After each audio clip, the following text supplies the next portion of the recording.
চলতি সময় আমরা আমাদের এ গ্রেডের ক্রিকেটারদেরকে তিনও ফরম্যাটে লাগাতার খেলিয়েছি, যার ফলে এই মুহূর্তে প্রায় 6 জন ক্রিকেটার ইনজুরিতে রয়েছেন।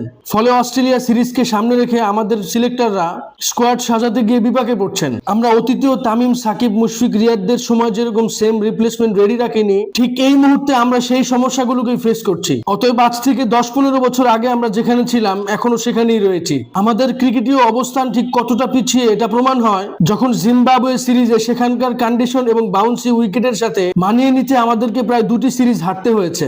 অথচ জিম্বাবুয়ের সাথে জিম্বাবুয়ের মাটিতে ভারত প্রথম 2টি ম্যাচ জিতে ইতিমধ্যেই সিরিজ নিজেদের নামে করে নিয়েছে। এখানেই আসলে তাদের ক্রিকেটার এবং আমাদের ক্রিকেটারদের মধ্যে বিস্তর ফারাক, যার ফলে শুরু থেকেই আমাদের সিস্টেমেটিক সমস্যার কারণে ন্যাশনাল টিমে সেটা কখনোই ডেলিভার হয় না। যাই হোক, আমাদের ক্রিকেটীয় সংকটের পাশাপাশি স্টেডিয়ামেরও বেশ সংকট রয়েছে। সেটা কিছুটা হলেও কমে আসবে যদি বরিশালের স্টেডিয়ামটা অতি দ্রুত খেলার উপযোগী করা যায়। শোনা যাচ্ছে ইতিমধ্যেই প্রায় 80% কাজ কমপ্লিট হয়ে গিয়েছে।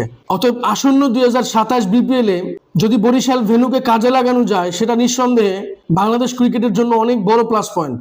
সর্বক্ষেত্রেই আমরা চাই তামিম ইকবালের বোর্ড যেন সবকিছুকে নতুনভাবে সাজান।